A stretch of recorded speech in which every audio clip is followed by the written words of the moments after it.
Bismillahirrahmanirrahim. Assalamualaikum warahmatullahi wabarakatuh.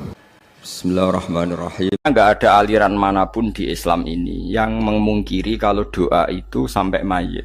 Meskipun ada yang mengkritik tahlil, mengkritik ngitung dinane mayit. Oke, enggak apa-apa ada yang kritik. Bagus.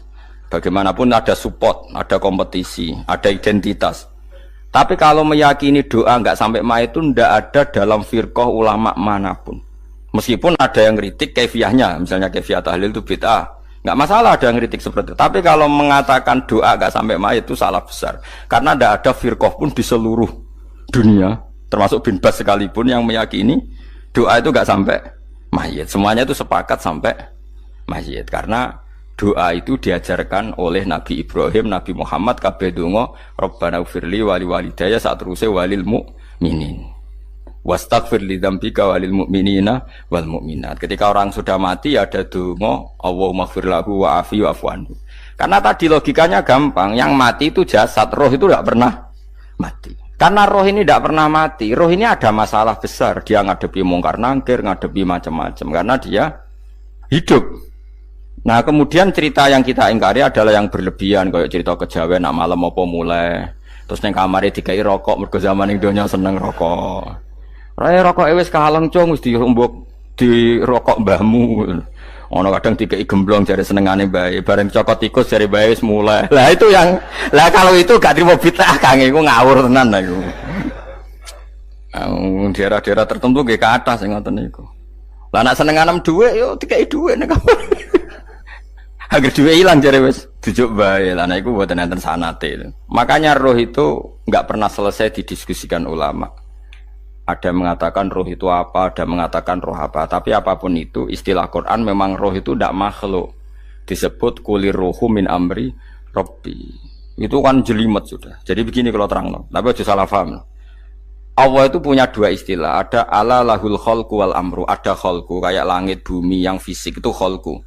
Ada amr, makanya istilahnya Quran itu ala lahul kholku wal amr. Ada kholku, ada amr. Dan roh itu kategorinya ada kholku tapi amr, yang disebut kulir ruhu min amri rabbi. Amr itu susah difahami karena fisik kita ini tidak cukup untuk memahami amr fisik.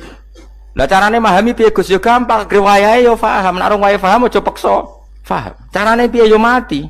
Nah dalam konteks ini hidup yang sekarang itu menjadi kita bodoh. Nah ini yang Nabi kadang ngendikan annasu niyamun wa idza matu intabahu. Manusia yang sekarang ini hakikatnya tidur. Nanti kalau mati baru bangun, ngelilir, intabahu bangun.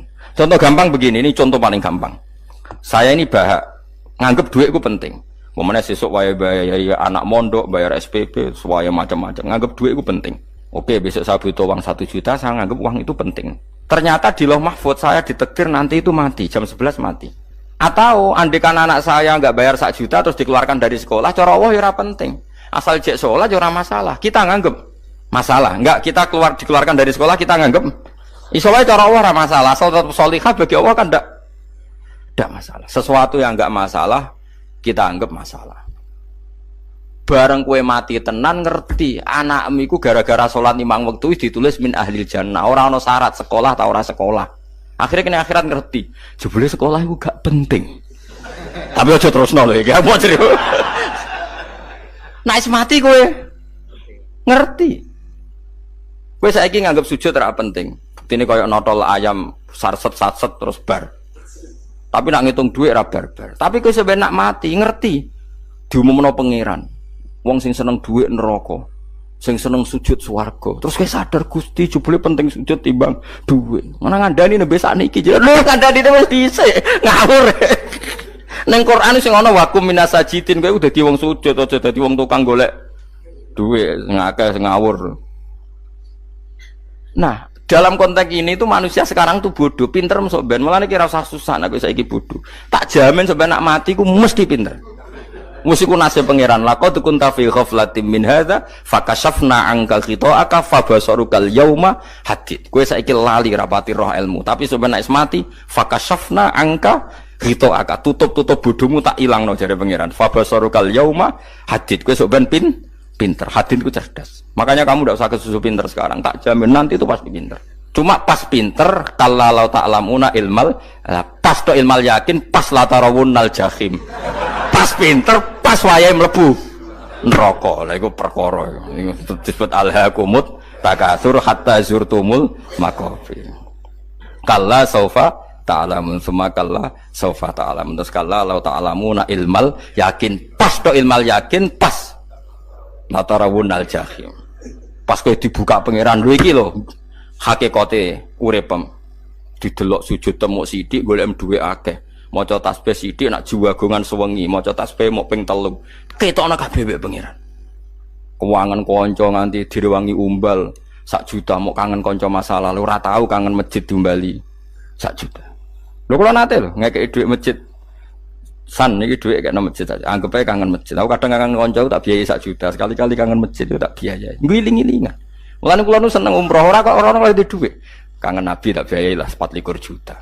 Kadang kangen kanca, kangen sing ra penting-penting. Umpamane ana reuni bareng iku santri kok reuni bareng. Aduh, kok cah SMA. Iku sampe ditakokno kabeh mbek pangeran. Tapi kalau orang ngaramno jero-jerono senengane kok gawe mafhum sing enggak terkendali. Tak kon nangkep kabar eskrim kan gawe viral sing ra bener kan. Makanya hidup ini masalah, justru dengan hidup ini kita menjadi bodoh. Kenal pejabat penting, di duit penting, koneksi banyak. Cara pangeran sing penting ku ya eling pangeran iku, mergo iku sing mbok panen ning akhirat liyane iku ora ono gunane. Tapi rom iku sok men. Iku fakasafna angka ghita'aka fa basarukal yauma hadid. Lan kula niku kadang ya kecewa ambek urip. Mulane masyhur ngendikane sinten niku Abdul Qasim Al-Junaidi, dekne muridé ribuan. Ketika dia meninggal ditanya di mimpi, muridnya tanya, "Apa yang manfaati bagi engkau ya Abdul Qasim?" "Murid saya semuanya tidak ada gunanya. Saya mengajari ribuan mereka tidak ada gunanya. Wa ma nafa'ani illa ruqai'atun raqa'tuha indas sahur." Semua riwayat rata-rata ruqai'at. Ruqai'at itu rakaat-rakaat kecil, bukan rakaat. Semua santri saya, semua pengaruh saya itu tidak ada gunanya semua. Yang ada gunanya adalah rukuk-rukuk saya kecil ketika waktu sahur. Tapi sekarang orang lebih senang pengaruh. Enak jadi kayak gede. Pengajian wakai, sing nyangoni wakai, sing nyucup wakai, nanti urusan singkit maya. Itu ora penting kabeh. Mulane kula niku tak latih roh saiki timbang roh kusuk ben zaman isen mbek pangeran. Kuwatir kula pas roh pas latarawunal jahim. Kula pengaruh kula kathah cara nuruti gaya-gaya nanteng mriki teng Bojonegoro, tapi kula wedi. Bar saiki tak anggap penting lah timbang men dielingno pangeran wis tak latih saiki. Kula urip dhewean nggih biasa, wis tak latih. Soal kula mulang jan wajib wong alim wajib mulang. Lah cara sing alim kula yo ngaji, cara sing alim sampean aku yo ngaji ora masalah. Nah saiki tapi yo mikir kula. Kepengen dunia terbalik tapi. Jadi wong sok ben iku pinter. Nah mulane wong kafir sok ben oleh muni ngene. Kena apa kaya kok mlebu neraka? Wa qalu law kunna nasma'u aw naqilu ma kunna. Dadi umpama riyen kula pinter ora dadi ahli neraka. Berarti wong kafir saiki wujek goblok. Sok ben yo pinter. Sok ben kowe lah yo pinter banget sok ben. Jajal saiki sampean pikir. Kowe nak ngelem wong utawa ngelem mobil, seri mobil terbaru. Itu kalimatnya mungkin bisa 1 kuras. Wah mobil ini bagus, serinya gini, HP ini begini, itu bisa 1 kuras. Pas ngelem pangeran mengene tok sing ngecat Lombok. Pangeran ku sapa sing ngecat Lombok? Wong nyifati HP wis sak kuras. 10 menit rabar, nyifati pangeran sing gawe dekne mok muni sing ngecat Lombok. Neraka ta ora kira-kira sing jenis ini.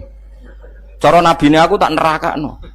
Untung nabine Nabi Muhammad sallallahu alaihi wasallam apikane ra karuan ngono iku ya ape disafaati bae sing gento-gento ngono iku yo malah ben Nabi dikai solusi ngene nek ngono wiridane subhanallah bihamdi adada khalqi. Pokoke Gusti kula maca jenengan niku suci sejumlah makhluke jenengan. Dadi kok kliru-kliru lah wis pokoke tau muni adada khalqi. Mulane kita ulangi kuwi nggo solusi. Dadi nak mujimu kurang akeh wis tau muni subhanallah wa bihamdi adada khalqi.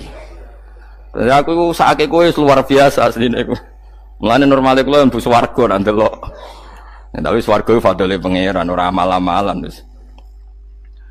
Nah sekarang sampean saat tanya, sekarang sampean tuh hidup apa mati kalau dalam pandangan ilmu hakikat? Sekarang malah mati. Hidup itu nanti. Makanya cara ilmu tasawuf tuh an-nasuniyamun manusia iku turu la wa idza matu. Nah is mati lagi tabahu lagi tadi. Makanya kita harus curiga dengan otak kita sekarang, pikiran kita sekarang. Justru karena kita hidup kita menjadi bodoh, nganggep bojo penting, duit penting, komunitas penting. Padahal yang penting tentu Allah Subhanahu wa taala. Tapi kan Allah apian, untungnya Allah itu apian. Ke mergawe ya dibarno, golek bojo ya dibarno, butuh koneksi pejabat ya dibarno. Muni presiden Amerika orang terkuat di dunia mbek pangeran ya dibarno. Nyatane ya mati kok darani terkuat. Ukuran kuat itu apa coba? Misalnya ukuran kuat itu kasil kajati, apa mereka punya cita-cita semuanya kasil? Tidak juga. Mereka menguasai dunia ya musuhnya akeh. Kalau ukuran kuat tidak mati, presiden itu ya mati. Kan sebenarnya enggak pernah benar istilah yang terkuat ya, tapi pangeran yang ngembarno. Tapi kesomben nak ning akhirat, ilmu itu kelihatan semua. Kamu tidak akan muji orang kafir. Oleh muji piye ngarwane neraka sapi itu. Kowe ora bakal muji duit penting, sing ternyata sing penting maca napa tas. Mulane kula suwun teng donya iku guling-gilingan Kang, mbuh pira kadare iku. Tahu sungkem ning pangeran. Wis mbuh pira kadare. Syukur-syukur kados ayat wingi fa subhanahu wa hina tumsuna wa hina tusyuhun. Wani esuk ya mergo muji pangeran, wani sore ya mergo muji pangeran. Lan disebut teng wiridan-wiridan asbahna wa asbahal mulku lillah. Kula wani esuk nggih tetep mawon kekuasaan teng jenengan. Kok wani sore ya amsena wa amsal mulku lillah. Tapi wong sakniki ngene-ngene iki serapayu Kang. Kiai kados kula nu serapati payu. Wis mergo wong sakniki ku jabatan tu penting, uang ku penting ngene-ngene. Wong kafir wae roh nak dhuwit penting. Saiki lonte nganti dadi lonte mergo ngerti dhuwit iku penting. Copet nganti copet iya mergo ngerti dhuwit iku penting. Lah nek kowe kiai kok roh dhuwit iku penting, ilmu padha mek lonte mek copet. Paham nggih? Lho ora ngenyek lho niki, biasa mawon. Saiki lonte nganti dadi lonte mergo ngerti nek apa? Dhuwit penting. Copet nganti dadi copet mergo ngerti nek dhuwit. Lho terus kowe kiai kok mau ngomong, dhuwit iku penting. Lah kiai kok ilmune mok tok kono iku kembarane jek akeh. Tapi nek muni ngene, tahajud iku penting. Apa meneh wusul be Allah.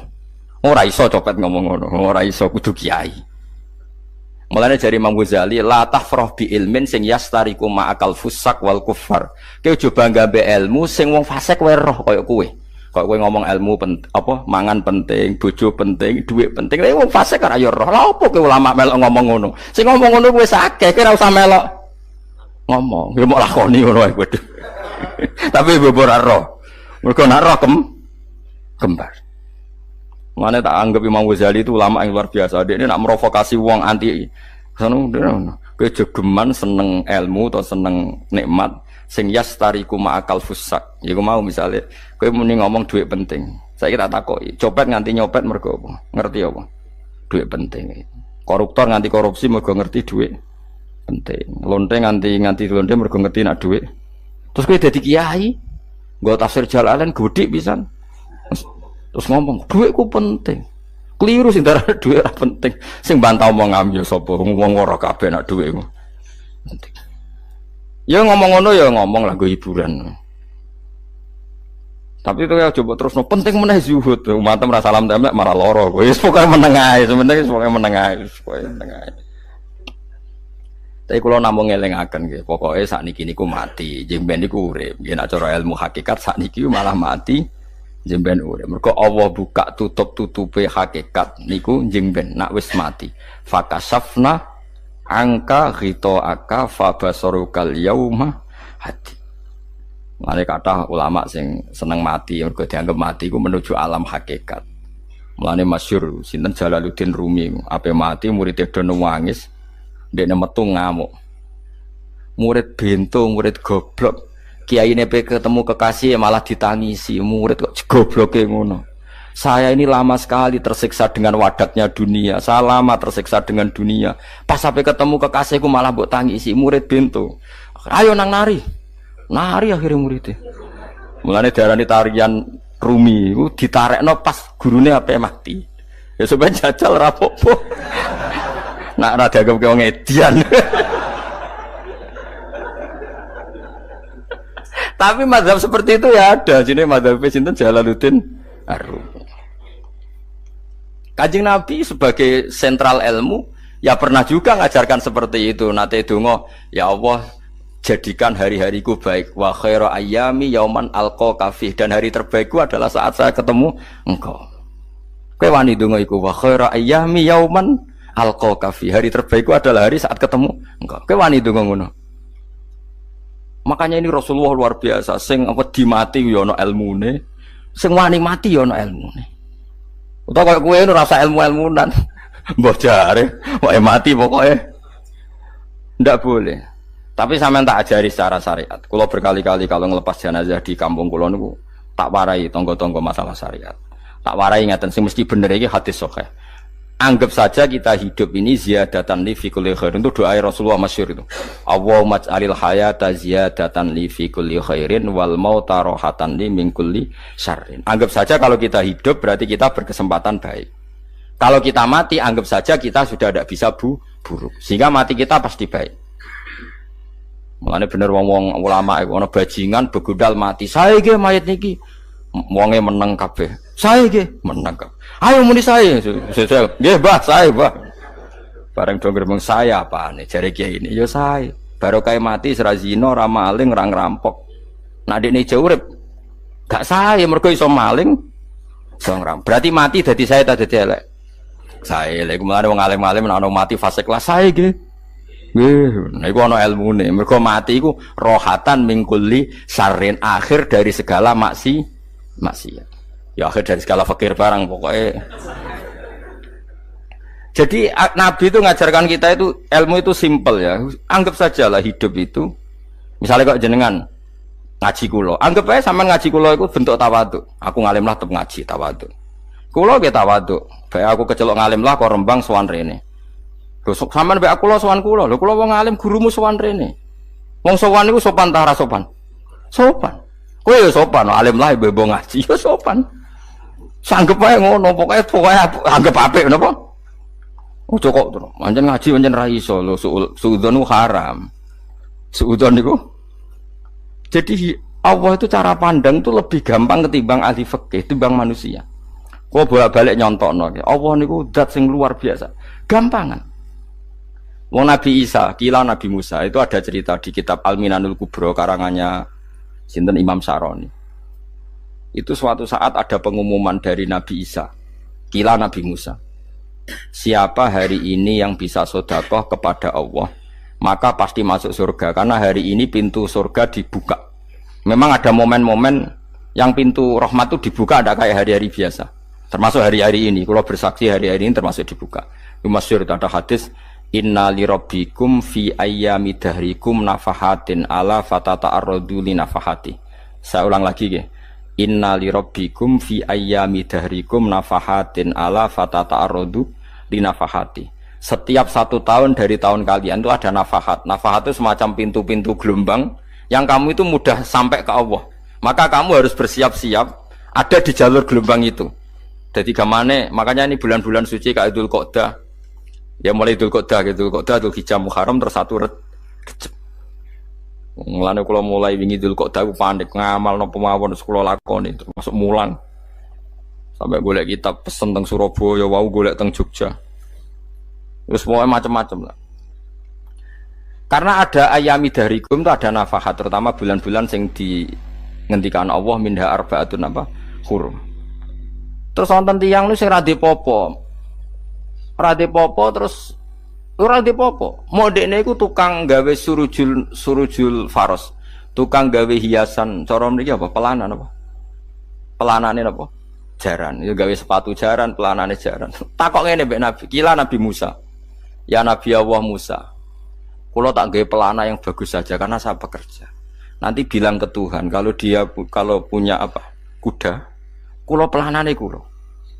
Apa Nabi Musa dicotos? Cangkemmu pangeran jeduwe jaran.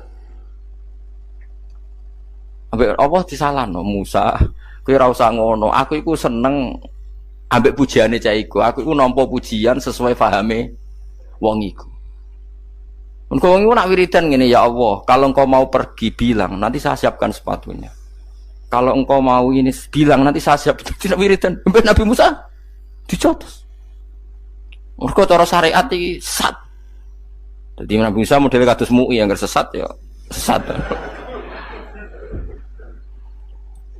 Ini pangeran kadang mboten ngoten. Tapi pangeran makanya kita ini kan kalau ilmu hakikat enggak boleh jadi fikih ya sudah kita mengatakan kalimat itu tetap haram enggak boleh jadi apa?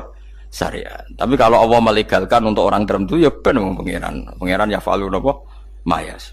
Ini kan memang masalah-masalah yang enggak akan selesai la yusalu amma yafalu wa hum napa yusalun. Allah enggak akan ditanya tapi mereka atau kita yang ditanya. Nah Allah ya terserah tetap yafalu napa mayasa. Tapi sampean tak ceritani bahwa nanti itu bodoh-bodoh kita yang sekarang kita alami ini sebenarnya di alam bodoh.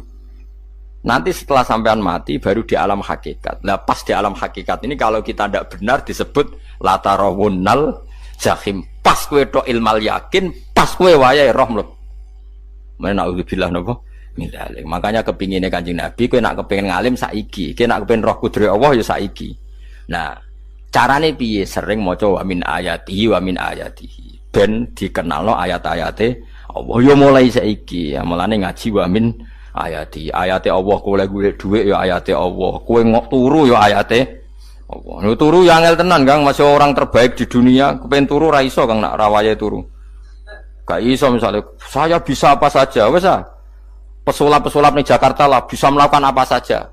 Mohon sama nak hebat tenan, saiki turu. Iso ta ora? Ora iso. Turu, makanya guyonannya ulama dulu kadang jorok-jorok. Imam Zamakhsyari niku tiang Mu'tazilah. Wonge alim alama, ngarang kitab berjilid-jilid. Tapi dekne Mu'tazilah. Dekne ora percaya fahame ahli sunnah nak Allah iku sing gawe amalal ibad. Cara dekne wong iku iso gawe amale dhewe. Buktine wong kepen ngadeg-ngadeg, kepen lungguh-lungguh. Lah nak wong ora iso gawe amale dhewe lalu hisab gunanya apa? Mergo ana hisab, ana swarga neraka, mergo disesuaikno amale. Ora Allah. Mergo nak Allah sing gawe kok piye? Walhasil ngomong ngono terus dekne. Suatu saat ana ulama rodok kiai, ndek anak ayu. Mbok piye critane, mbok ditawak-tawakno mbok piye, walhasil dirabi mek Zamakhsyari. Ini rodok jorok. Ayu tenan anake. Tapi diwarai bapake wong anak kiai kok. Bari Zamakhsyari wis ngumpuli, wong lanang bar ngumpuli kan wis lemes takoki. Enak Pak, ya enak. Sampeyan kepen baleni meneh. Ya iya. Ya baleni sakniki. Kan sampeyan sing nentokno iso ora ene jare. Ya ora iso lho, jare iso. Kuwapok den, dadi dene ahli sunnah gara-gara iso munggah meneh. Terus tobat. Dadi ya ana wong tobat mergo urusan seks ya ana. Semenjak iku Zamakhsyari mulai rodok ahli sunnah. Terus tobat ngarang kitab masuk kasyaf. Kasyaf ya rodok Mu'tazilah, ya rodok ahli sunnah. Iku ahli sunnah iki gara-gara hubungan intim. Jare saged. Ora iso. Jare kabeh sing nentokno menungso. Lah kok ana ora iso barang. Terus dene masyaallah tobat. Lah nek bolak-balik wong tobat ya mergo wong ayu Kang. Wong elek nobatno wong angel. Dadi wong ayu cek mandine. Lah usah pasare dikandani ki sapa ora ngandel. Kandani wong ayu tuntas. Kowe di bojo ayu menarik. Kowe melarat lah misalnya ngajak umroh kowe tenanan Mus. Narapate ayu udah ngajak umroh gak nyawang keadaan. Mulane ayu ku ya kadang penting nek ngajak apik lho ya. Nek ngajak elek iku sing perkara. Paham ya terus kula suwun ayat-ayat wa min ayatihi niku anggap mawon selain go iman kowe di ngertekno kudrohe Allah. Timbang kowe rom somben terus pas kowe roh pas latarawunal jahim. Tapi mulane kula nak maca wa min ayatihi niku syukur banget. Allah mengertikan kita, dia mengertikan kita langit bumi ku ayatku, kowe turu yo ayatku, kowe golek dhuwit wabti wa hukum min fadlih yo ayatku. Ane ngendikane Imam Ghazali, faqul ma fil Qur'an ta'arufun minallah, kabeh Qur'an iku Allah ngenalo zate ning kowe. Mulane nang kenali saiki sedurunge kowe kenal pas wayahe kenal Allah ora ana gunane. Iku wong kafir akhire ngerti nek Allah iku hak, ngerti neraka hak, pas roh nak hak, pas latarawunal jahim. Mulane rom kudu saiki. Paham ya? Mulane bar ngaji langsung salat 2 rakaat. Mun ngertos Gusti kula. Mun ngertos apa pokoke munamuni pun ngertos. Bar salat ya muni ngono pun ngertos. Engko bar apa neh nggih pun ngertos. Insyaallah mboten terlambat. Pokoke fala mata bayana lahu qala alamu annallaha ala kulli syai'in qadir. Pokoke angger donya wis ketok maknane kowe kudu di kesimpulan alamu annallaha ala kulli syai'in qadir. Engko hakikate donya niku sebut niku Allahul ladzi khalaqas sab'a samawati wa minal ardi mislahun yatanazzalul amru bainahunna li ta'lamu annallaha ala kulli syai'in qadir wa annallaha qad ahata bi kulli syai'in ilma. Allah gawe langit bumi iku jumlahe 7. Lan urusan ning langit bumi iku macam-macam. Ana wong gedhe dadi wong cilik dadi wong gedhe, kere sugih kere macam-macam. Urusan digawe bolak-balik mbek pangeran niku muk li ta'lamu supaya kamu tahu annallaha ala kulli syai'in qadir. Memang Allah iku zat sing kadang ra anake kiai dadi kiai, anake kiai ra dadi kiai, engko sing anake ora kiai dadi kiai debutan, engko ra sida kiai jatuh. Engko sing ra anake kiai dadi kiai meneh, dibredel meneh, molak-malik donya. Muk ben li ta'lamu annallaha ala kulli syai'in qadir. Sing profesor doktor dadi anak buah wong kok trimo insinyur.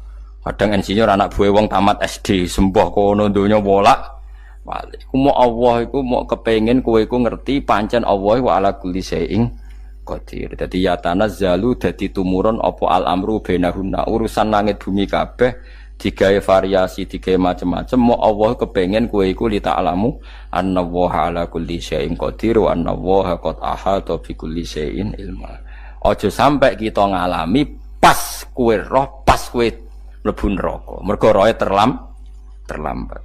Mulane al-haqmu takasur kudu mbok waca-waca ben keling bahaya nganti ngalami kala la ta'lamuna ilmal yakin pas la tarawunnal jahim. Kula nak maca ayat iku ya nangis tenan. Mulane kula nak traweh ayat iku digebut kadang kula ya tersiksa. Kula gumun mbek tiang-tiang ngimami maca ayat kok iso fasih niku gumun. Nak kula niku pun mboten saged. Mergo paham lho. Pemene sing iso gebut barang. Kula seneng makmum perkarane wis nak takoki pangeran. Hak wong lagi tafakur kok rukuk. Lah mun diajak rukuk.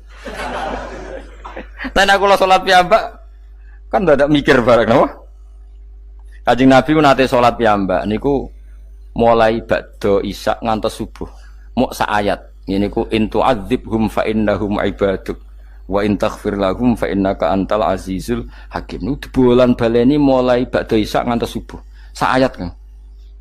Saking usule Kanjeng Mas kowe serang arah nglakoni giebet guys. Kewebet menteng khatam wis. Padha wae hasile itu. Kabrak kae napa. Paham ya dadi niki kula terangno kena apa kok ana ayat wa min ayati niki carane pangeran nyelametno umat Kanjeng Muhammad sallallahu alaihi wasallam. Ben kowe kenal pangeran zaman ning donya, aja sampai kenal pas ning akhirat. Pas kenal pas latarawunal jahim, pas kenal pas wayam mlebu napa neraka. Mun kula terusno nggih. Wa min ayatihi lan iku setengah saking ayate Allah antaku maute yen to ngadeg apa sama ulangit wal ardu lan bumi. Termasuk ayate Allah yo ngadege langit bumi. Saiki bumi jek kena goni langit yo tesih. Bi amrihi sebab keputusane Allah atau sebab kekuasaane Allah bi iradati tegese kelan kersane Allah. Langit ngadeg min ghairi amadin kelan tanpa saka. Sing jelas tanpa saka yang kita lihat. Mbok ana sakane mbok ora pokoke cara zahir yang kita lihat gak ana napa sakane. Misalnya kan min ghairi amadin tarona ora usah saka yang kamu lihat. Ya meskipun ya mestine ana tapi nganggo sistem mbok antariksa luar mbok kono lah. Pokoke sementing ora kena didel delok. Suma idza ta'a mangkonune alikane manggil sapa wa ta'ala kum ing sira kabeh dakwatan kelan sak panggilan minal ardi saking bumi. Bi ayan fuha gambare anton niyup sapa Israfil malaikat Israfil fisuri ing dalam sangkakala. Trompet pokoke apa? Ya iku ana namane apa? Trompet. Nak trompet kok trompet kemerdekaan ae orang tahun ngono. Oh, sangkakala. Semprong. Semprong ya ora seru kan. Trompet.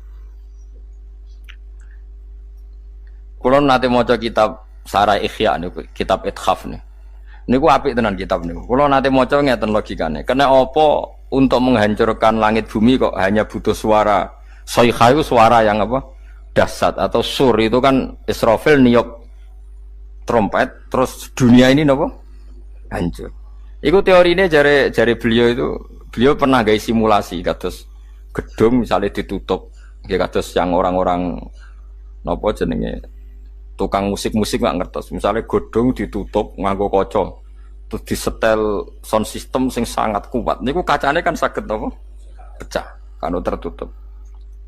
Nah itu Allah itu kenapa pakai suara? Karena kalau misalnya bom itu kan padat. Kalau padat itu yang nggak terjangkau ya nggak terjangkau. Tapi kalau suara itu kan bisa menjangkau. Ruang paling kecil pun bisa. Tapi nak bom kan padat atau apa kan? Kalau yang tertutup atau apa kan nggak kejangkau. Jadi kekuatan suara ini luar biasa. Makanya Israfil untuk merusak dunia itu hanya butuh nopo suara. Makanya pakai nopo?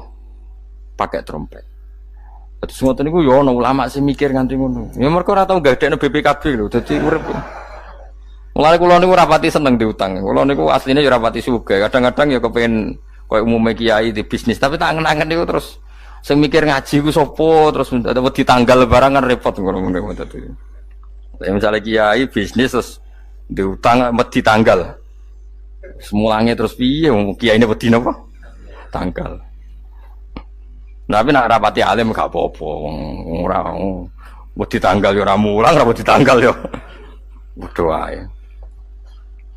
Jadi ono ulama sing analisis kenapa menghancurkan dunia itu lewat nopo? Suara. Karena ternyata itu termasuk paling efektif. Paling efektif sakit merusak dunia. Karena tadi sistem di dunia ini memang sudah didesain itu tidak kuat menerima suara yang peka itu, pekat. Jadi memang ya sudah didesain seperti itu, memang. Jadi apa ya? Ya sudah gitu, banyak fisiknya dunia itu sudah didesain pangeran itu nggak siap menerima suara sing. Mulane iku sirine kena apa Israfil itu cukup pakai napa? Sangkakala. Biayan fuka gambar menton niup sapa Israfil fisuri ing dalam apa? Sangkakala lil ba'si krana terjadine tangi sangka minal kuburi saking kubur. Lil ba'si krana tangi minal kuburi saking kubur.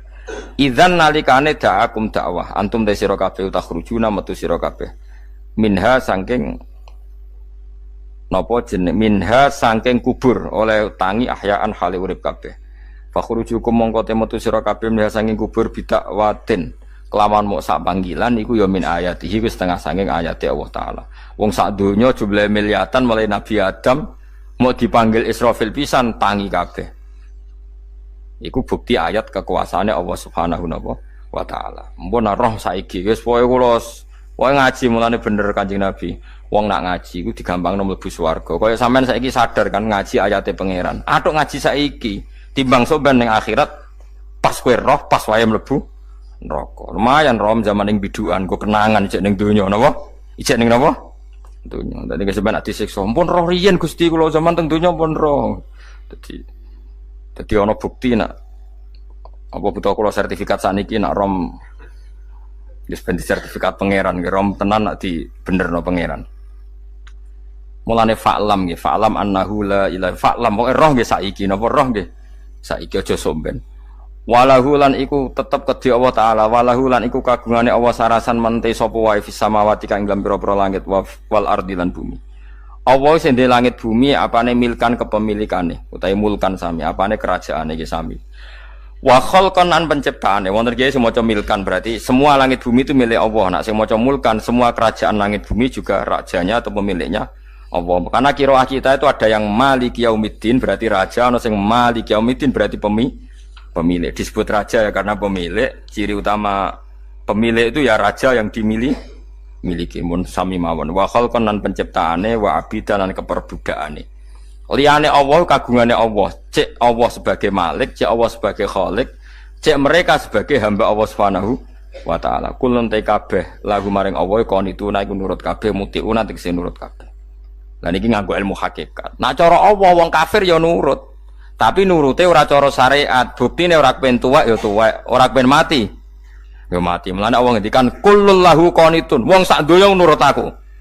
Maksudnya nurut mriki mboten nurut fikih. Saiki wong kafir kepen mati to ora? Mboten, nyatane mati. Akhirnya nurut to ora mbek pangeran? Nurut. Lah iku maksudnya kullul lahu qanitun fil hakikat. Napa fil hakikat? Karena orang fasik yang enggak ingin mati ya mati. Jadi mulane ada sudut dua. Wong fasik ora nurut pangeran, wong kafir ora nurut pangeran dalam sudut pandang fikih.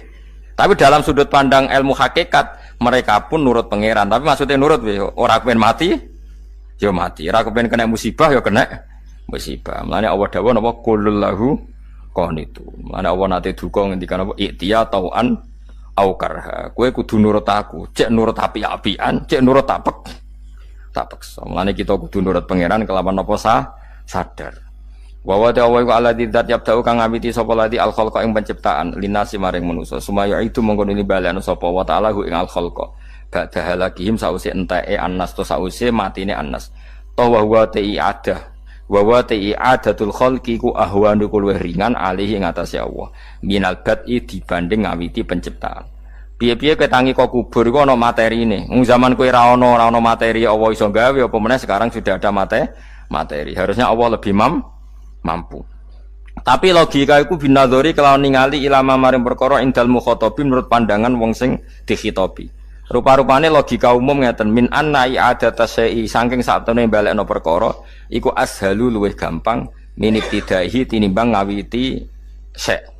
Wa illa qalamun ora dengan pandangan seperti itu fahuma mongko tawi albatu lan i'adah memulai dan mengembalikan inda wa munggu Allah taala iku sawaun iku padha fisuhulati ing dalam gampang.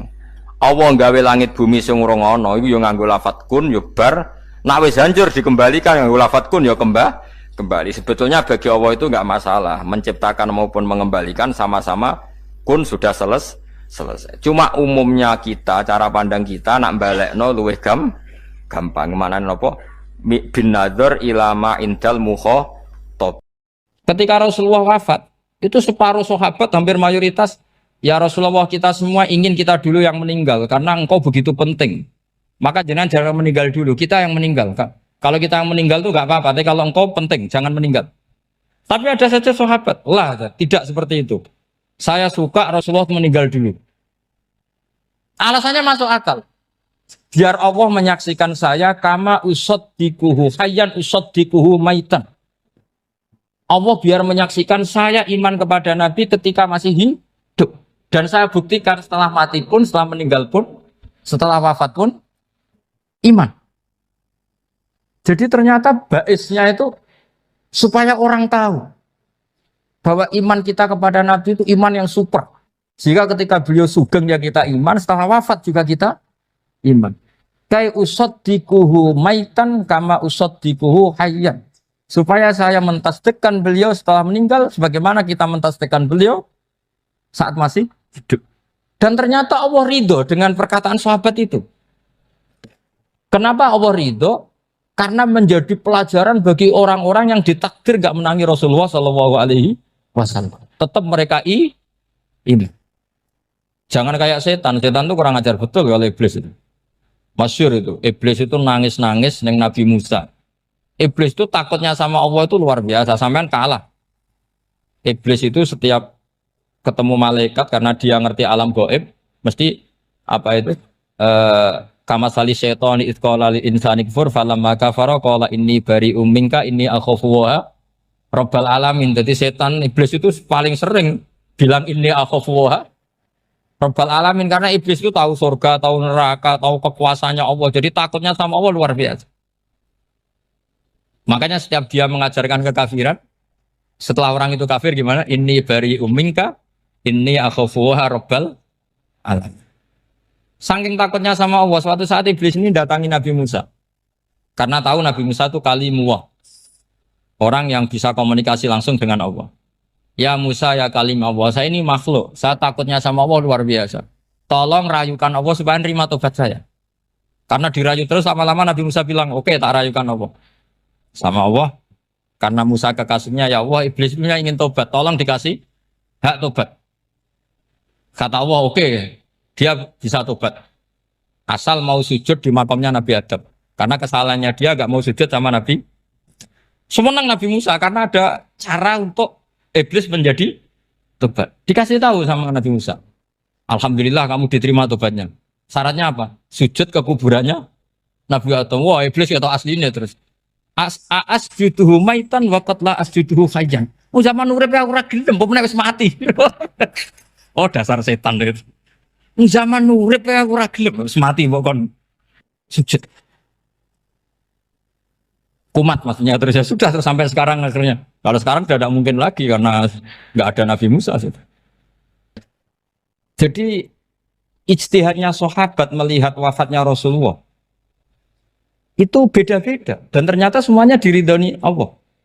Karena ternyata yang suka Nabi wafat dulu adalah ingin supaya umat Islam tetap mencintai beliau, iman sama beliau, tasdik sama beliau, sebagaimana tasdik zaman sugeng. Makanya kita harus mencintai guru-guru kita. Uhibbuhu maitan kama uhibbuhu hayyan. Saya sampai sekarang itu ya merasa Mbah Mun itu tidak meninggal. Saya masih merasa kalau bapak saya tidak meninggal karena kita mencintai beliau-beliau ketika hidup dan ketika wafat itu karena beliau-beliau sama kita juga seperti itu. Rasulullah itu ketika mendekati wafat, ya bahasa halusnya intaqala ila rafiqil a'la. Itu Nabi kalau ngedikan tuh rileks sekali. Hayati khairun lakum wa wafati khairun lakum. Cong aku nak uripku ya apik. Engko nak aku wis kapundhut ya apik. Fa amma hayati fali asunna lakum as-sunan. Sebagian riwayat fa innakum tuhadditsuna anni wa uhadditsu ankum. Kalau saya masih hidup, saya bisa mengajarkan kamu sunnah, mengajarkan kamu tradisi-tradisi yang benar. Dan ketika aku mati, ketika aku sudah wafat, maka saya jejer Allah, kata Nabi. Saya berdampingan dengan Allah, maksudnya dekat Allah. Tentu bila kaifin walan hisab. Terus sudah fa inna amalakum, amal-amal kamu diperlihatkan ke saya. Berhubung saya sudah dekat Allah, kalau amal kamu baik, saya muji Allah. Kalau amal kamu buruk, saya langsung mintakan ampun kepada Allah. Jadi Nabi rileks sekali. Artinya saya hidup bagus karena bisa mengajarkan kamu as-sunan wa syara'i'. Kalau saya wafat karena saya dekat Allah, kalau kamu baik, saya muji Allah. Kalau kamu buruk, saya mintakan ampun kepada guru-guru kita juga seperti itu. Justru setelah wafat, beliau-beliau punya kesempatan dekat sama Allah, dekat sama Al-Mala'il A'la sehingga mendoakan apa? Nah terus kata Sayyid Muhammad, wala taqulu lima yuqtalu fi sabilillahi amwat. Kamu jangan pernah berkeyakinan atau berpendapat atau berkomentar kalau orang-orang yang mati fi sabilillah adalah berstatus apa? Mati, amwat. Kalah. Terus kata Sayyid Muhammad, hadza li amati syuhada. Ketentuan ini bagi umumnya syuhada. Artinya gini, umumnya syuhada saja tidak berstatus amwat. Apalagi hadza Rasulullah, sayyidul syuhada, sayyidul anbiya, sayyidul mursalin. Tentu tidak pernah berstatus amwat. Ya saya ulang lagi ya, jadi zaman cara berpikir amatus syuhada, syuhada yang umum saja berstatus hidup. Tidak boleh distatuskan amwat. Apalagi Rasulullah itu sayyidus syuhada, sayyidul anbiya. Maka status beliau pasti hayyun la yamut. Pasti beliau itu hidup tidak. Dan karena beliau itu asfaq, sangat sayang kepada kita, sebagaimana zaman beliau hidup itu sayang kepada kita, sampai nangis-nangis minta hak syafaat, maka setelah meninggalkan pun beliau pasti sayang kita dan pasti berusaha supaya kita diampuni oleh Allah Subhanahu wa ta'ala. Sehingga ada sahabat yang tadi berpendapat kalau saya nggak masalah Nabi wafat dulu, supaya Allah menyaksikan saya usaddiquhu maitan kama usaddiquhu hayyan. Jadi ini cerita ya, cerita sudut-sudut mana. Fikih itu penting sekali. Kata Sayyid Ali yang Shahibu Simtud Durar itu, wabihi qiwamus syariah. Yang bisa mengawal syariat itu hanya fikih. Fikih itu ya kalau yang paling gampang untuk kita misalnya punya Fathul Qorib, Fathul Mu'in, Fathul Wahab. Tapi yang faham betul, mesti faham itu ngelotok setengah hafal. Jangan bawa kitabnya tok, yang penting sekian semester terus selesai. Itu sama-sama dosa, itu dosanya ya dosa, mahasiswanya juga dosa. Karena sudah terlanjur sarjana agama, ternyata nggak bisa, itu kan mendingan ndak sarjana agama. Itu saya tak cerita sama Kiai Roba, itu ada fatwa Kiai juga wali. Suatu saat ada penyanyi dangdut top terkenal di Indonesia itu nyanyi dangdut ya penyanyi ya dai, entah itu hakikat entah majas tidak tahu. Itu kiai itu fatwanya lucu, kalau kamu datangi dia pas main dangdut masih saya beri izin, Tapi kalau datangi dia pas pengajian itu tak larang kata. Kan santrinya jadi eskal. Ini pas pengajian dilarang, pas dangdutan kok malah dapat izin. Tapi bukan berarti halal ya, dapat izin. Dapat izin kan potensinya bisa karena dilarang lah ya tetap belerot. Terus suatu saat si santri ini setengah wali, tidak wali tapi setengah. Ya. Lama-lama itu memahami gurunya. Memahami gurunya ternyata sirinya begini. Kalau seorang penyanyi yang tidak pernah ngaji, kemudian ngomong agama, itu potensinya itu fadallu wa adallu, sesat dan menyesatkan. Tapi kalau dia sedang nyanyi dangdut, penyanyinya cowok, sama jangan bayangkan dangdut putri, enggak, itu cowok sudah tua lagi. Jadi potensi halalnya ada lah maksudnya untuk, tapi tidak alat musiknya, orangnya. Tapi kalau dia nyanyi itu paling dosanya hanya nyanyi. Saya ulang lagi, murid tadi akhirnya paham kalau datangi pengajian itu artinya ikrar kalau dia seorang dai atau seorang yang layak ngomong apa? Agama. Itu lebih bahaya karena kita santri, apalagi kita doktor atau MM, terus ngekrori orang yang nggak jelas asal usulnya. Tapi kalau nyanyi kan nyanyi saja. Sehingga itu menjadi fikih. Bahaya terbesar dalam fikih adalah apa? Mengkaji fikih tidak dari ahlinya. Ya saya ulang lagi ya, mengkaji fikih tidak dari apa? Ahli. Nah kenapa demikian? Begini, saya beri contoh. Ilmu fikih itu tentu pertama dari Rasulullah SAW. Kemudian bersanad sampai kita, atau kita sampai Rasulullah. Itu ngalami sekian ijtihad yang tidak mudah. Saya beri sekian contoh. Dulu Imam Syafi'i itu sukanya sama guru yang miskin, ya karena rata-rata santri juga miskin. Jadi mesti ngidolakan guru yang miskin, karena sesama miskinnya harus berkoalisi. Tapi akhirnya gurunya Imam Syafi'i itu miskin sekali. Namanya Muslim bin Khalid Az-Zanji itu miskin, Sufyan As-Tsauri miskin, Sufyan bin Uyainah miskin. Setelah ngaji di Medina itu Imam Malik itu kaya. Pas itu Imam Malik sudah kaya. Setiap ketemu Imam Syafi'i dikasih uang. Sampai ketika Imam Malik itu bilang, kamu sudah alim, ilmu saya sudah habis, kamu ngaji sama yang lain. Sama siapa? Kata Imam Malik, orang yang sealim saya sudah meninggal, namanya Abu Hanifah. Tapi dia punya murid, namanya Muhammad bin Hasan Asy-Syaibani, kamu ke sana. Terus Imam Malik datang ke Baki. Dulu Baki itu pasar rental, ya Grab lah kira-kira sekarang. Untuk mengumumkan, siapa kafilah yang mau ke Irak? Kita ya Imam Malik, dibayari sama Imam Malik. Ini yang antar ke Irak, ke Muhammad bin Hasan Asy-Syaibani. Imam Malik mulai ngeper. Guru saya yang miskin tidak pernah nyangoni, guru-guru saya yang kaya sering nyangoni.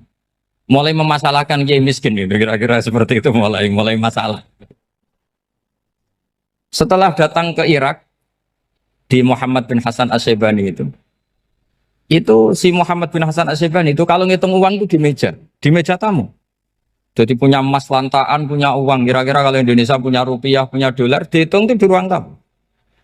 Kata Imam Syafi'i, saya dengan Imam Malik saja nggak serk, ini lebih kedonyan lagi kiai.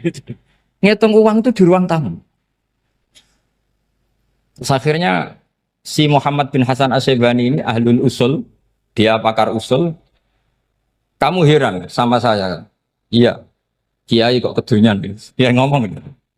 Tapi kata Muhammad bin Hasan Asy-Syaibani, kalau kiai tidak boleh kaya, itu tak kayak nawang fasik. Dan gue demenan, gue mabuk. Oh jangan, nanti dipakai maksiat. Penjenengan mawon kersane digetoat. Berarti kiai oleh sugih, pun angsal-angsal. Semenjak itu jadi satu fikih bagi Imam Syafi'i. Ternyata kalau mengharamkan kiai sugih, berarti membolehkan yang fasik sugih. Kalau yang fasik sugih bisa dipakai i'anah alal maksiat. Semenjak itu mindset pikiran Imam Syafi'i rubah. Saking rubahnya sampai beliau berpendapat orang bisa beli Alphard, kok beli carry itu haram. Bisa jadi bupati kayak Pak Roba, jadi RT haram. Pokoknya gitu. Bisa keren kayak Gus Bak kok jadi orang pendengar haram. Pokoknya haram terus. Karena dalil beliau al-Islam ya'lu wala yula alaih. Coba sampean ridho misalnya jadi orang Gresik dipimpin orang yang enggak sholat, ridho ndak? Ndak. Atau sholat tapi nggak bisa ngaji, ridho ndak? Ketika yang bisa ngaji berpotensi jadi buba, terus keterusan. Karena Imam Syafi'i keterusan, ya umatnya keterusan. Akhirnya orang-orang Syafi'i itu politikus rata-rata. Ya, makanya sama jangan kaget sama Baruba. Kakak saya wakil bupati ini. Putranya Mbah Mun ada yang wakil apa? Gubernur. Dulu Gus Wahid ya menteri agama. Itu asal usul dari perubahan fikih, mindset, cara berpikir Imam Syafi'i. Jadi dulu itu fikih ditemukan itu jelimet, ada perdebatan. Itu tidak hanya pada level ulama, pada level Nabi pun ada perdebatan. Jadi jangan kira Nabi itu tidak debat, ya debat. Nabi itu asal seangkatan itu mesti debat, termasuk debat dengan malaikat. Jadi kalau perlu ya debat sama apa? Karena malaikat itu kan lugu itu gak iso mikir. Karena kalau malaikat iso mikir bisa jadi rektor. Nanti kasihan Pak Salam ini. Malaikat gak boleh jadi rektor. Malaikat Israel itu nggak tahu etika. Jadi beliau ketika mau membunuh, mencabut nyawanya Ibrahim datang, ya Ibrahim saya ini disuruh nyabut nyawa kamu. Kata Ibrahim, wah kamu itu pasti salah. Kamu tahu saya siapa? Saya ini Khalilur Rahman, kekasih Allah. Masa kekasih membunuh yang dikasih? Ini nggak benar, logika itu nggak benar. Pasti kamu salah. Karena Israel itu tidak bisa debat. Ketika ditanya, hal ra'aita khalilan yumitu khalilah, masa kekasih membunuh yang dikasih? Saya ini Khalilur Rahman. Masa Allah mencintai saya kemudian membunuh saya? Itu logika agak benar. Tidak keliru, kamu itu keliru. Israel akhirnya terbang lagi. Ya Allah, katanya logika saya ini salah. Karena masa kekasih membunuh yang dikasih? Karena Israel nggak pernah sekolah, nggak pernah sekolah. Nggak bisa dia jawab. Akhirnya diajarin Allah. Dah kamu bilang gini ke Ibrahim. Hal ra'aita khalilan yakrahu ayyalqa khalilah. Masa kekasih tidak siap ketemu yang dikasih? Dibalik logikanya. Akhirnya datang lagi ke Israel.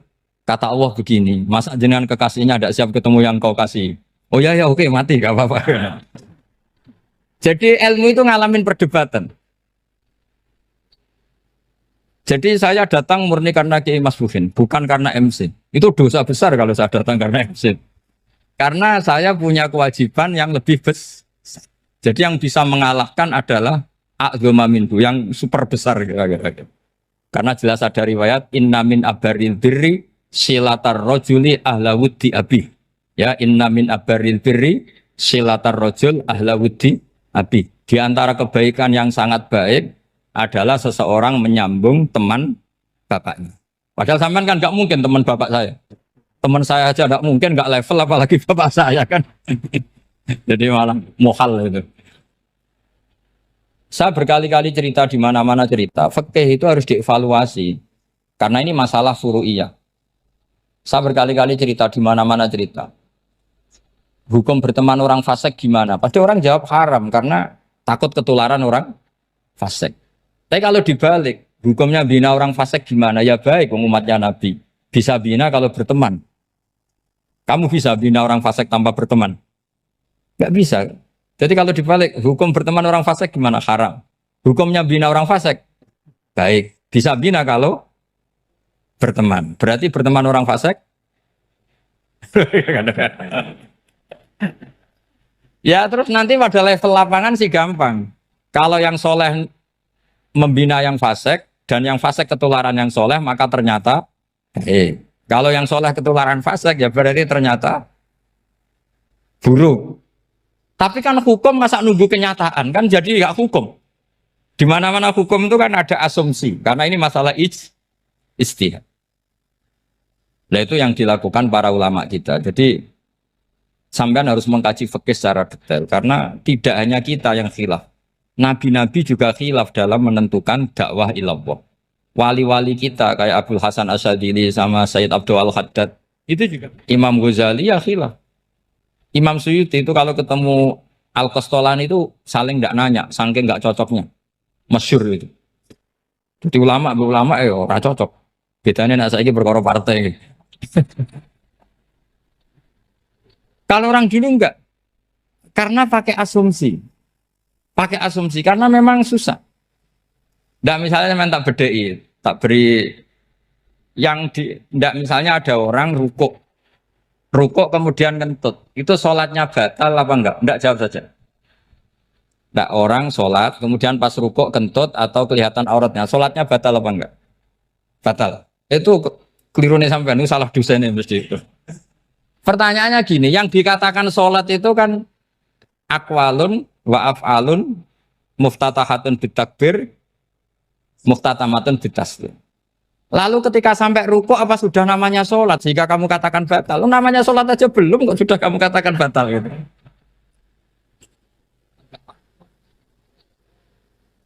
Iya kan? Jadi kalau aku mau sholat pas rukuk ngetut batal atau ora? Mestinya jawaban yang benar, ya ora sholat jadinya gitu. Karena kalau dikatakan sholat, definisinya harus sampai salah.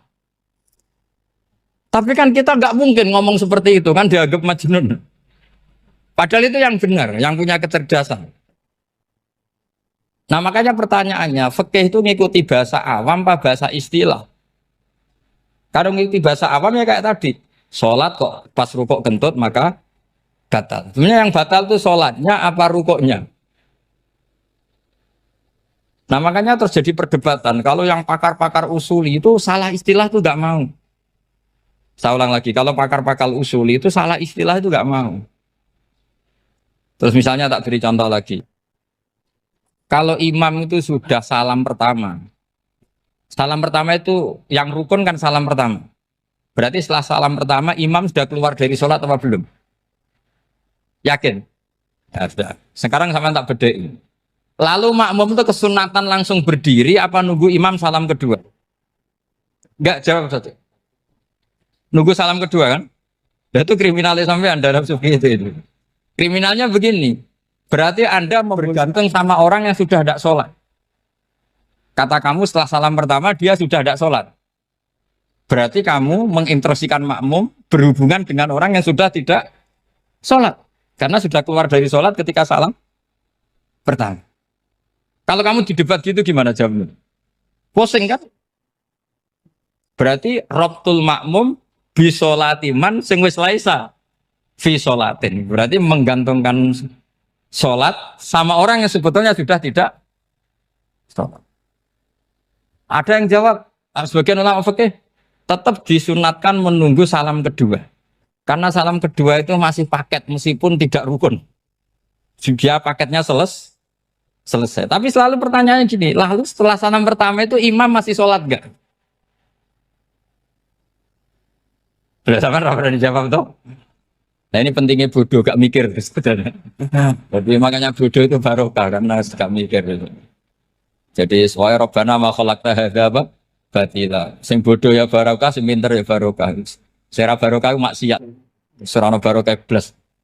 Jadi ilmu itu harus mengalami satu gesekan karena logika itu bisa dibalik. Nah karena ilmu itu mengalami satu gesekan, satu logika yang bisa kayak iya kayak enggak. Sehingga jargon di dunia ijtihad itu begini. Ra'yuna shawabun yahtamilul khata' wa ra'yuka khata'un yahtamilus shawab. Pendapat saya benar tapi mungkin salah.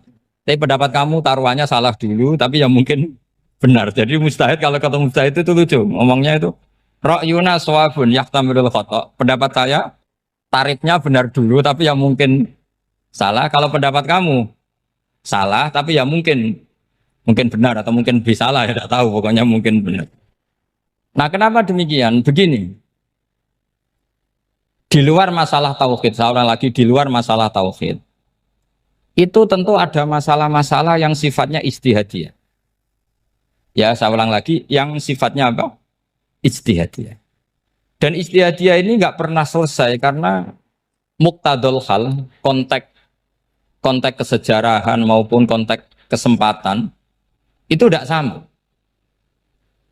Dulu kiai-kiai itu ngaramkan dasi, ngaramkan celana karena yang celananan yang dasinan itu penjajah.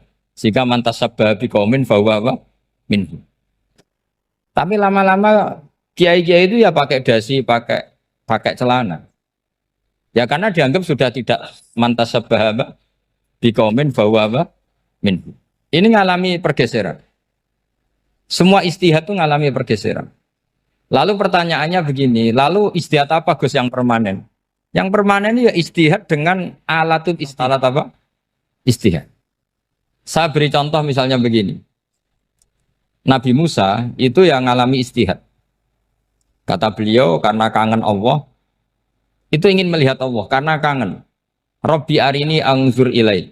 Qala lan tarani walakin anzur ilal jabal. Ya sudah, namanya orang kangen ya ingin melihat. Ya sudah gitu aja. Sehingga ahli ilmu kalam itu berdebat. Kalau kata ahli sunnah, karena Nabi Musa minta ingin melihat Allah, berarti melihat Allah itu jaiz, mungkin. Karena Nabi gak boleh bodoh meminta sesuatu yang mau hal. Maka antipatinya ahli sunnah terhadap pendapat Mu'tazilah itu antipati. Karena menurut pendapat Mu'tazilah, Allah itu qadim. Allah itu laisa kamislihi syai'un, sehingga gak bisa dilihat. Pertanyaannya adalah, berarti Nabi Musa meminta sesuatu yang mau hal. Itu bodoh sekali, sampai gak tahu mana muhal, mana apa? Jaiz. Makanya kata Imam Ghazali, masa Nabi Musa yang Nabi nggak tahu kalau melihat Allah itu muhal. Sampai minta berarti nganggap itu jaiz atau boleh. Itu cara pandang orang-orang ahli sunnah apa? Wal jamaah. Tapi tetap saja sebagian ulama itu ya balelo. Yang kayak Mu'tazilah itu ya balelo. Cara berpikir pokoknya itu karena kangen, bukan karena mungkin atau tidak mungkin. Jadi nggak mungkinnya tetap tidak mungkin. Terus mereka dalil la tudrikul absar wa huwa yudrikul absar. Nah, sudut pandang ini akan terus. Ada seorang wali ditanya, kalau kamu di surga ingin melihat Allah apa enggak? Jawabnya enggak. Kenapa ya? Kasihan Allah. Terus kenapa ya? Unazzihu dzalikal jamala an nadzuri misli. Saya tidak ridho Allah yang hebat, yang keren, kemudian sing delok di rumah aku wong resik. Koyok gak ngergani pangeran. Sebenarnya sing delok Allah ben golongane Nabi Muhammad, Nabi Ibrahim, kowe ora usah ngilangi keren. Maksudnya itu. Jadi ada ulama itu jadi wali kalau sholat itu karena di soft belakang. Tapi jangan ditiru. Itu kan gak lazim ya. Lazimnya kan afdhalus sufuf as-saful awal. Ketika ditanya, kenapa kamu kalau sholat di belakang? Cek GR koyok wani suwan pangeran gak ngarep. Aku sungkan dadi kok guli. Kalau sampean kan karena males, bukan karena sungkan. Jadi itu artinya rasa ya. Makanya nggak bisa, nggak ada ijtihad itu tidak mungkin karena perasaannya orang itu beda-beda. Itu Sayyid Abdul Al-Haddad itu kalau ngendikan masyhur, man da'a li dzalimin bil baqa faqad ahabba yusawwah fi ardi. Orang yang mendoakan orang fasik masih hidup, gak mati-mati, itu berarti suka kalau Allah dimaksiati di buminya. Wong fasik kelakuannya rak maksiat, nak mbok dongakno mari. Itu berarti kamu ingin Allah didurakani terus menerus karena si fasik masih hidup. Tapi kalau Abdul Hasan As-Sadili cara ngendikan gini, kalimatnya persis. Man ahabba alla yusawwahu fi ardi faqad ahabba alla tadhharu maghfiratuh. Orang yang ingin dunia ini steril gak ada maksiat, maka sama saja berkeinginan tidak melihat luasnya maghfirahnya Allah. Sama-sama wali besar. Tapi cara pandang hubungannya dengan Allah seperti itu. Jadi mau tidak mau, ijtihad itu mau tidak mau. Makanya tidak usah dipertentangkan misalnya cara berpakaian, cara apa. Yang penting sesuai aturan Islam ya sudah. Karena ini urusan rasa. Urusan apa? Rasa. Itu Syekh Hasan Basri itu sering jagongan sama Robiah Hadawiyah. Itu secara fikih salah. Tapi pas itu ulama fikih ditanya, kenapa Anda tidak komentar terhadap dua wali besar yang sering ketemu? Andikan semua santri seperti itu akan saya halalkan, karena nggak mungkin punya nafsu. Sehingga fikih dulu memang masih asli. Kamu lihat di takrib misalnya, lelaki melihat perempuan itu nggak boleh kecuali sekian alasan. Termasuk boleh itu li taklim karena mengajar atau lil muamalah. Lah ini yang mulai masalah. Ada warung kopi, penjaganya cantik, santri-santri ngopi. Ini lil muamalah, kan kasus ini. Mau disalahkan tuh ada takbirnya, mau dibenarkan ini jelas fasik kan, jelas fasik. Maksudnya sudah fasik sebelum itu ditambah itu, jadi fasiknya permanen. Nah pertanyaannya adalah, kalau kamu ngajar mbak-mbak, kemudian hafal yang cantik yang enggak, itu taklim lin nazar apa nazar li taklim? Itu taklim apa modus? Makanya kalau ngopi cari bakul yang cantik, itu muamalah untuk nazar apa nazar untuk muamalah? Loh kalau saya ngopi dengan kiroba pasti halal. Karena begini, berjalan saja, bareng capek, nggak tahu itu warungnya siapa, terus berhenti ngopi. Kebetulan bakulnya cantik. Nah itu mungkin halal, karena kan saya nggak milih-milih.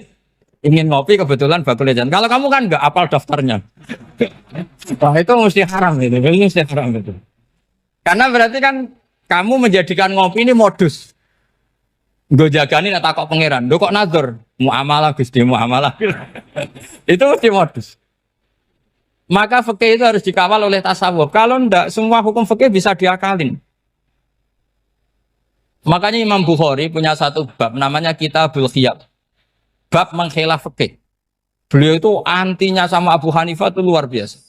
Nggak ada ulama dibenci Imam Bukhari kayak Abu Hanifah. Masyhur itu. Untungnya beliau nggak menangi Abu Hanifah. Kalau menangi geger terus. Bisa faksul masail terus. Itu Abu Hanifah itu ulama yang suka khilah. Khilah itu ngerekayasa hukum.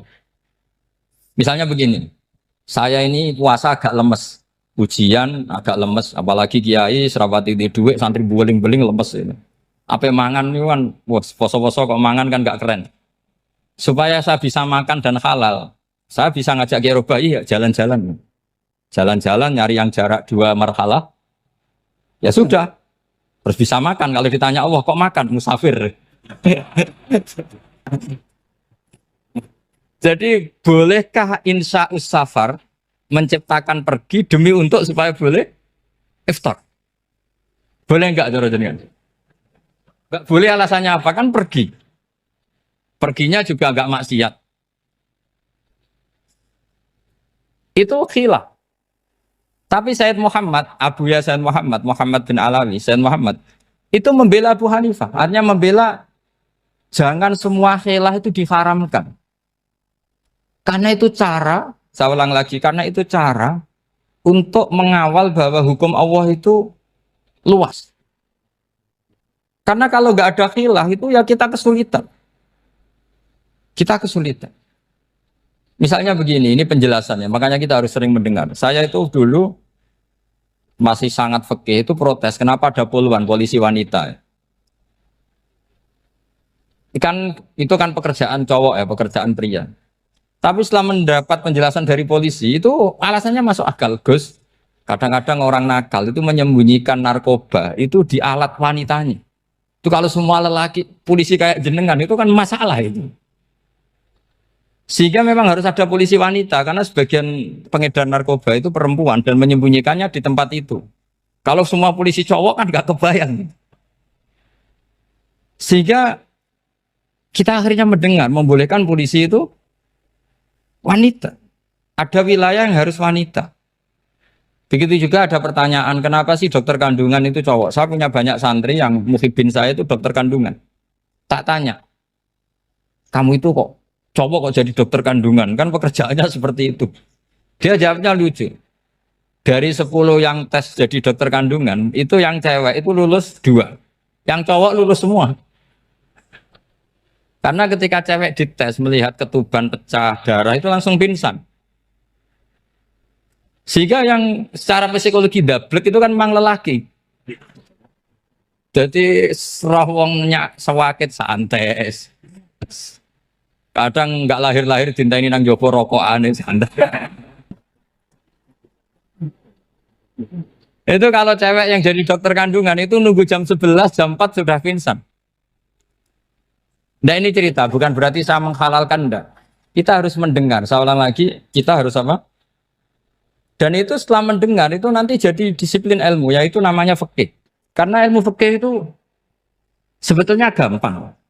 Sampai kalau ngaji i'anah, itu kelihatan fikih itu gampang, karena ada logika yang terbangun. Misalnya begini, orang kalau tawaf itu disuruh agak jauh dari Ka'bah. Jangan sampai nginjak sadarwan. Karena sadarwan itu pondasi itu ikut Ka'bah. Kenapa begitu? Ya jenenge ra muteri Ka'bah, ide-ide Ka'bah. Jadi sebenarnya sederhana logikanya. Sing jenenge muter itu di luar itu kita muter. Nah kalau nginjak pondasinya namanya gak muteri Ka'bah tapi ide-ide Ka'bah. Ya jadi sederhana sebetulnya ya masuk akal. Jadi fikih itu nggak ada yang iskal, sebetulnya masuk akal. Tapi karena kita nekuni itu tidak serius, maka terus jadi paradok. Saya beri contoh lagi ini sebagai penghormatan saya sama Kiai Mas Bukin, karena ini sudah namanya fakih. Kalau ada ayam jago ditabrak truk, terus kejet-kejet, andai kan dibiarkan pun mesti mati, karena gerakannya sudah harokatul masbuh. Terus kamu sembelih, itu halal apa enggak? Enggak jawab, ayam jago loh. Kalau kamu katakan halal, dia sudah tidak punya hayatun mustaqirroh, kehidupan yang permanen. Andai kan kamu biarkan pun 1 menit lagi meninggal. Kejet-kejet kan mau prosedur saja. Maksudnya pantasnya mati ya kejet-kejet sih, tapi sebetulnya sudah pasti mati. Maka ini ada 2 ulama.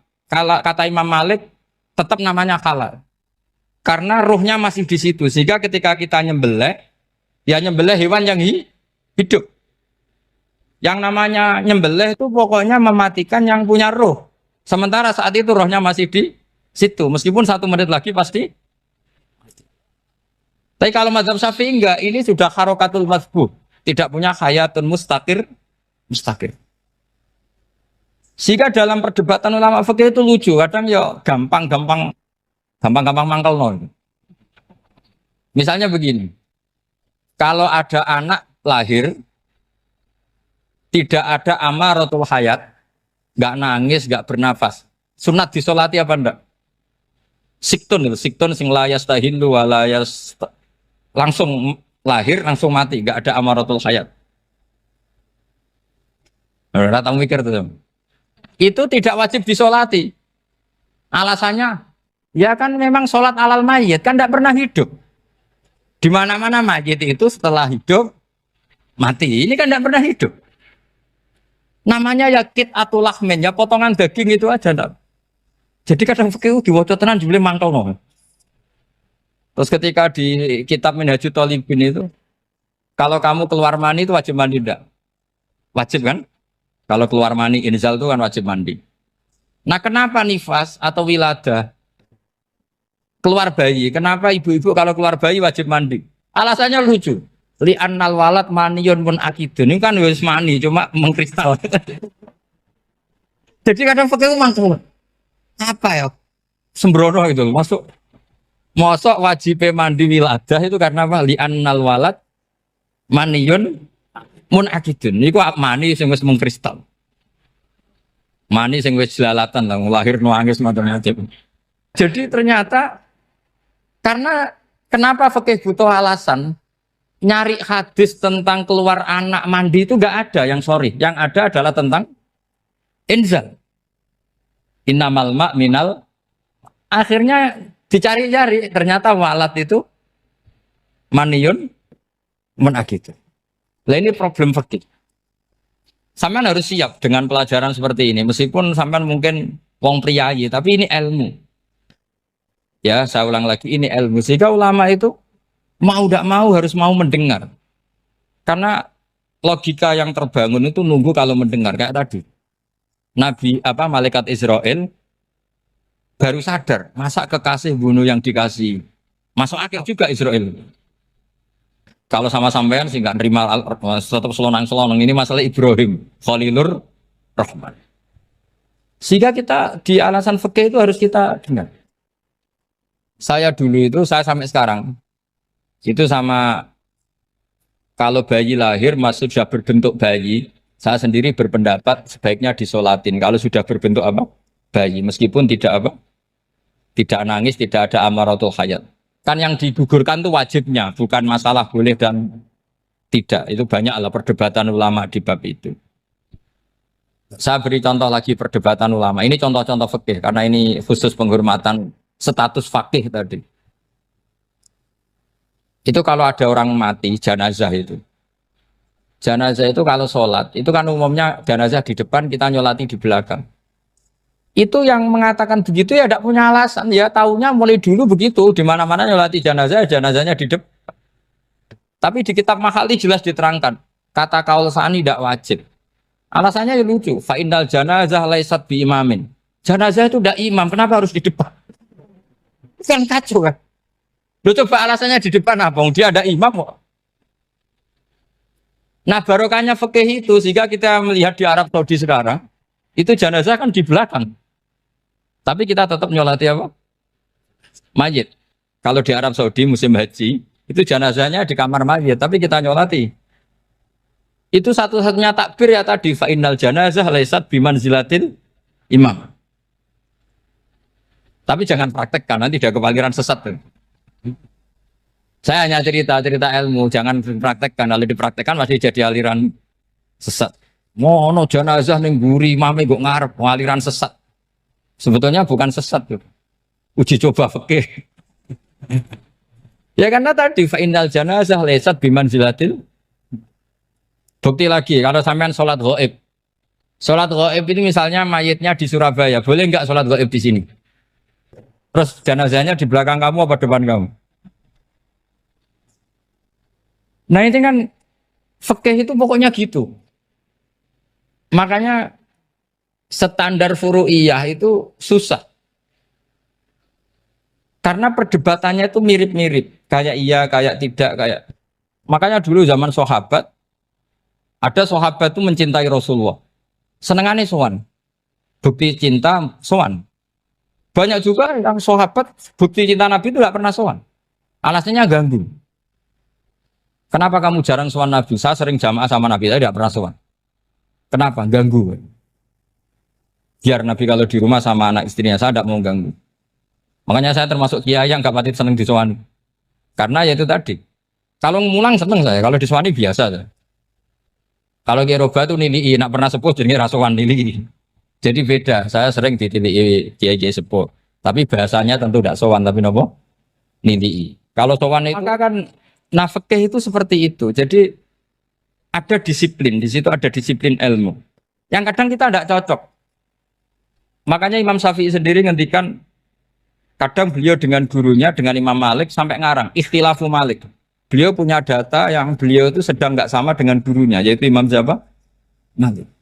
Karena mindsetnya itu beda. Tidak sampai misalnya saya tanya, sholat itu harus menghadap kemana? Tidak, jawab saja. Kiblat kan. Ukurannya apa coba?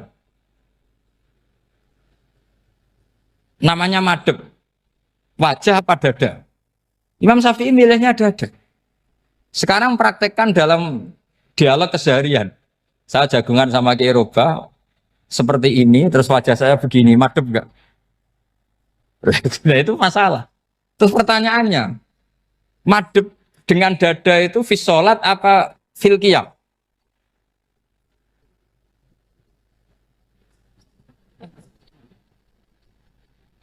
Loh enggak, kalau fis sholat pas sujud dada kamu madhep mana coba?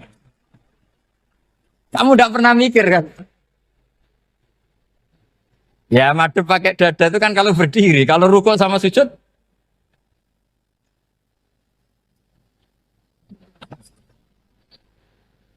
Loh itu ulama itu jelimet gitu. Makanya jarang yang menekuni profesi ulama ini. Karena menekuni proposal banyak, karena memang susah. Jadi ulama itu orang yang cara berpikir sudah aneh. Sehingga mereka detail. Maksudnya menghadap itu apa?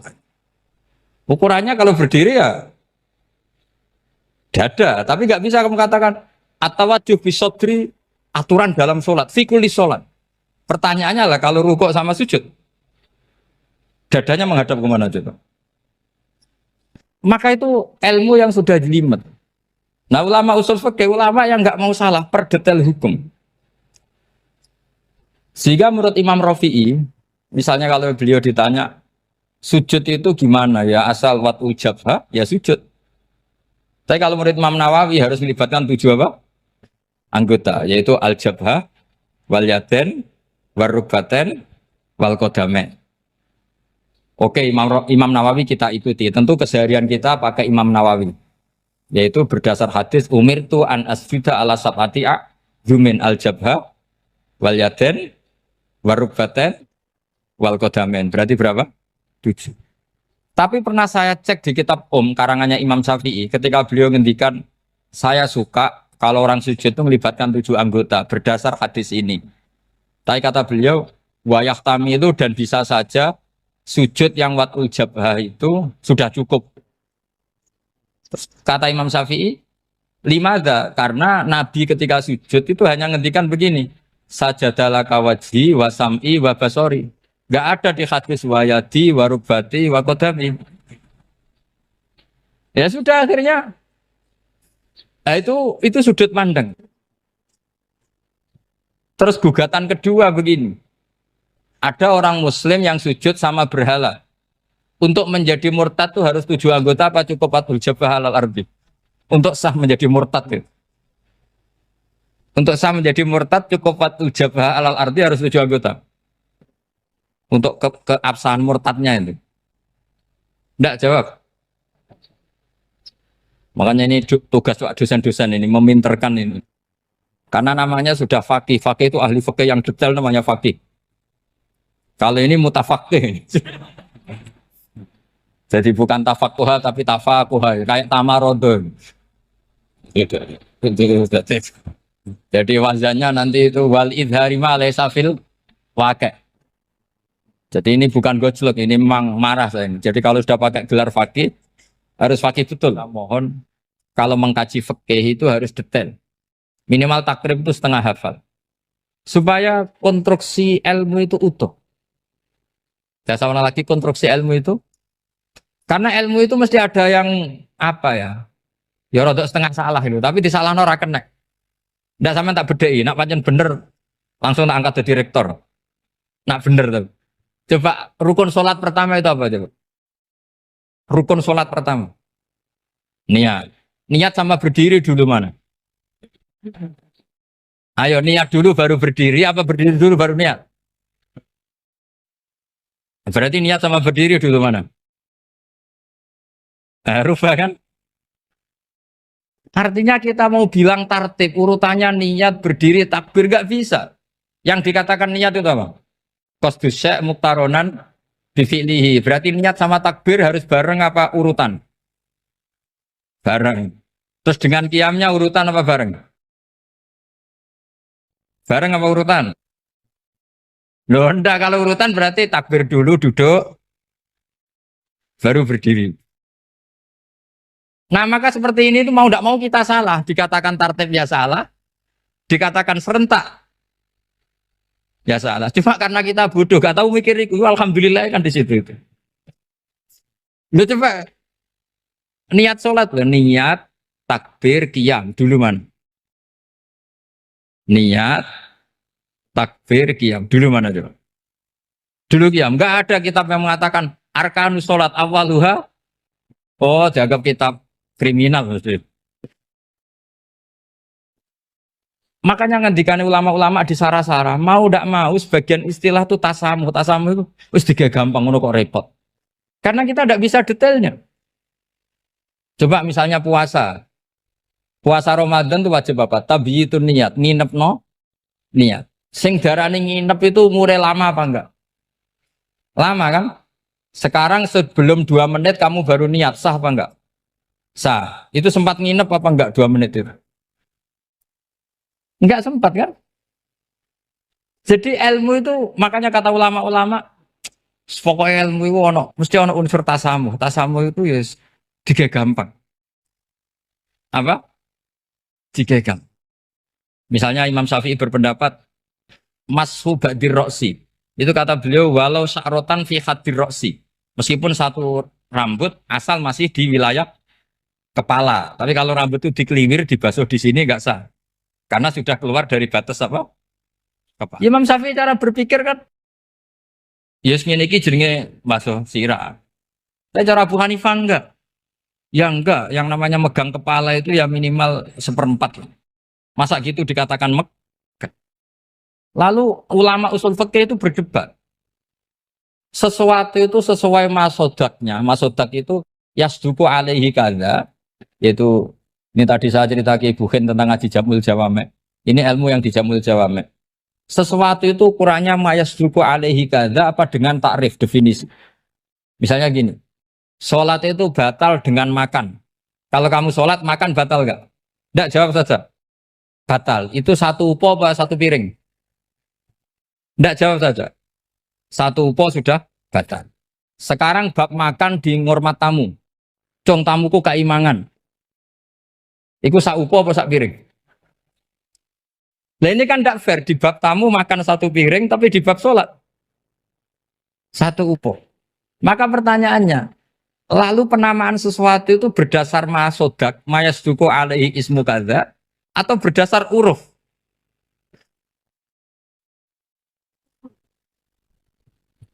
Ukurannya apa coba? Maka terus jadi perdebatan. Nah ini di sini ini pentingnya ulama karena ya sekarang saya bedai sekarang. Cengkeh itu wangi apa enggak? Kategorinya cengkeh. Wangi kan? Kalau orang bikin kue tar pasti pakai apa? Cengkeh. Pakai wedang ronde supaya manis. Apa wangi dikasih apa? Cengkeh. Nah itu saya berkali-kali cerita. Pernah mau dipikirkan orang Islam itu nggak boleh rokok karena dianggap pakai apa? Mewangi karena ada apa? Cengkeh. Tapi terus didebat. Kalau gitu berarti orang Jumatan sunat rokok. Karena Jumatan disunatkan pakai pewangi. Wah itu kan akhirnya tuh, wah iya repot ya kan. Jadi kalau cengkeh kamu kategorikan wewangen, yang orang Islam nggak boleh rokok karena pakai cengkeh yang wangi, konsekuensinya orang Jumatan sunat rokok karena berarti di masjid pakai apa? Pewangi. Kan sesat semua. Jadi itu ilmu. Makanya selain fikih mateng, itu ada ilmu yang namanya usul fikih. Usul fikih itu yang neliti itu. Mayasduku alaihi kadza. Jadi yus ngono iku darani ngono. Saurang lagi. Ngono iku wis darani ngono. Ora perlu roh detail. Ya, saya ulang lagi. Wis ora perlu roh detail. Makanya Abu Hanifah itu misalnya bakso wajah. Wis angger kecelok ngene iki bakso wajah. Nek Imam Syafi'i kan detail. Mimba ini mana bitis syari sampai ila somahe uzunehi ila zakon. Terus mana bitis syari Imam Syafi'i nambah apa? Ghaliban. Kenapa ditambah ghaliban? Karena kalau orang budak mana bitis syarinya di sini. Jadi itu fikih. Jadi fikih itu jelimet. Padahal kita ini nggak pernah berpikir secerdas Imam Syafi'i, tapi akhirnya ya mikir juga. Agak ditambah ghaliban, mana bitis syarinya orang budak kan? Sini. Terus sekarang perdebatannya, orang budak basuh maskur roksi di sini sah enggak? Karena tadi itu wajah apa kepala gitu kan. Kan jadi bingung gitu. Ya makanya ini mukadimah saya supaya sampean apa lebih disiplin belajar apa? Fikih dan setidaknya didiskusikan lah kitab-kitab Minhajul Thalibin atau kitab-kitab Mahali